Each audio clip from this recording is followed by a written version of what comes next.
Je vous salue dans le précieux nom de notre Seigneur Jésus. Bienvenue à ce nouveau numéro de Lève-toi et brille. Merci à chacun de vous qui est très nombreux. Suivez régulièrement ces chroniques Lève-toi et brille.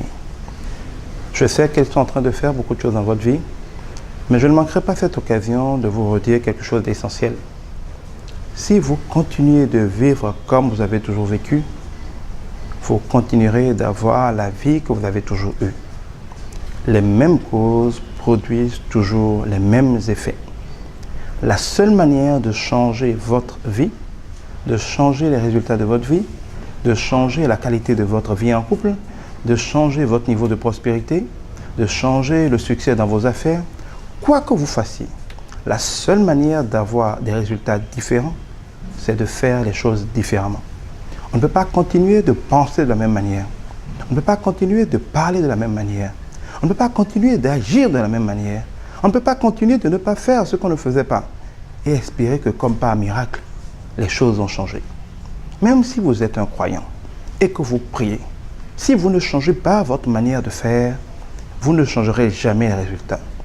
Dieu lui-même nous parle de ce qu'on appelle la repentance. La repentance n'est pas le fait de faire des actes de contrition, de dire « Mon Dieu, pardon, j'ai péché ». Dieu s'en fout du bavardage. Dieu appelle cela des vaines paroles.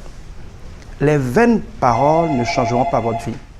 Dieu vous dit que vous ne devez pas vous imaginer qu'à force de répéter des vaines paroles, je crois dans Matthieu 6, 7, qu'à force de répéter des vaines paroles, vous finirez par changer votre vie ou que vous finirez par être exaucé. Les vaines paroles ne peuvent rien faire pour changer votre vie.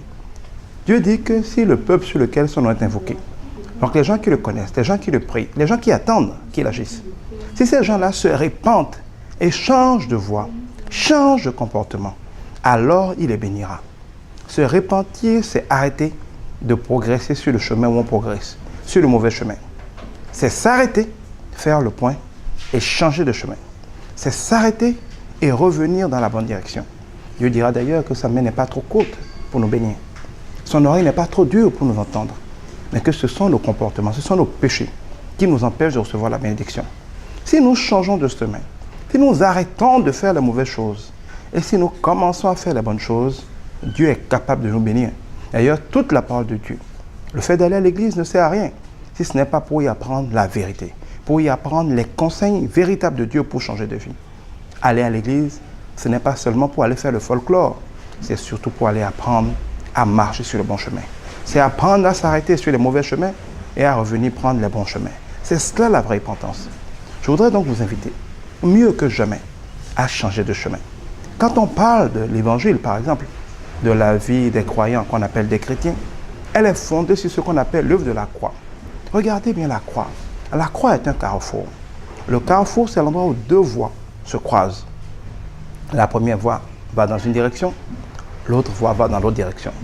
En fait, à la croix, pour tout croyant véritable, nous sommes dans chaque décision, dans chaque action que nous faisons, à un point d'intercession. Il y a la voie naturelle de l'homme qui fait ce qu'il croit bon, mais qui se termine toujours mal, donc qui est mauvais. Et il y a la voie de Dieu, celle qui n'est pas naturelle pour nous. Être un croyant, compter sur Dieu, c'est qu'à chaque carrefour, à chaque moment où nous devons prendre des décisions, nous avons toujours le choix entre suivre la voie de Dieu et suivre notre voie naturelle, la voie de notre chair, la voie de l'homme naturel. Si nous continuons de marcher sur la voie naturelle, nous continuerons d'échouer comme la plupart des hommes. Mais si au carrefour de la croix, si au carrefour de la foi, nous arrêtons de marcher sur la voie humaine pour prendre le chemin de la foi, pour marcher selon Dieu, pour agir comme Dieu demande d'agir, pour obéir à la parole de Dieu, c'est alors que nous allons pouvoir changer de vie. C'est pour ça que Jésus dira même à ceux qui le prient, à ceux qui croient en lui, qu'il faudra chaque jour se charger de sa croix pour venir après lui. Il faudra chaque jour se retrouver à cette intercession et y faire les bons choix. Le choix de changer de chemin, le choix de changer de vie.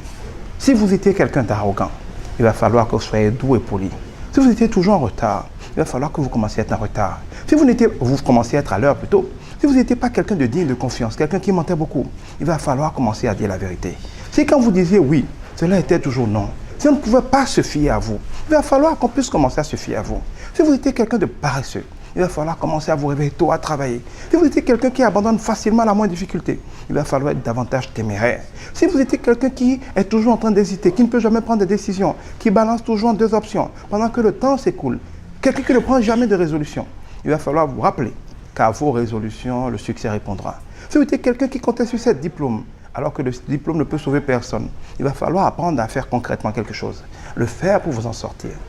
Il faut changer de manière de vivre, il faut changer de manière de penser, il faut changer de manière d'agir si on veut changer sa vie. Les mêmes causes, même en Dieu, produisent les mêmes effets. Dieu nous dira qu'au jour du bonheur, nous devons nous réjouir, mais qu'au jour du malheur, nous devons méditer nos voies. Quand ta vie ne donne pas des résultats qui te plaisent, il faut t'arrêter et faire le point de ta manière de vivre. Il faut t'arrêter et voir comment tu te comportes. C'est généralement dans ce que tu fais, c'est généralement dans ta manière de penser, c'est généralement dans ta manière de parler que tu sèmes ta vie. C'est ce que tu as semé par ta manière de vivre que tu récolteras toujours dans ta vie. Tu ne peux pas semer la même chose et récolter des choses différentes. Tu ne peux pas vouloir changer de récolte sans changer de semence. Envier les autres, convoiter les autres, être jaloux, n'y changera rien. Changer de manière de vivre, c'est la seule manière de changer de vie. Et je voudrais encore te rappeler que Lève-toi et brille a été conçu pour t'aider à savoir qu'est-ce que tu dois changer, comment tu dois changer, qu'est-ce que tu dois choisir comme nouvelle option si tu veux vivre heureux. Lève-toi et brille, tu l'as tous les mercredis, tous les jeudis, tous les vendredis. Et tu peux en avoir aussi copié en m'écrivant. Tu as mes contacts WhatsApp, c'est le 96 44 22 22. Mais ne l'oublie pas, les mêmes causes produisent les mêmes effets. Pour changer de vie, il faut changer de manière de vivre. Pour avoir une vie meilleure, il faut vivre de façon meilleure.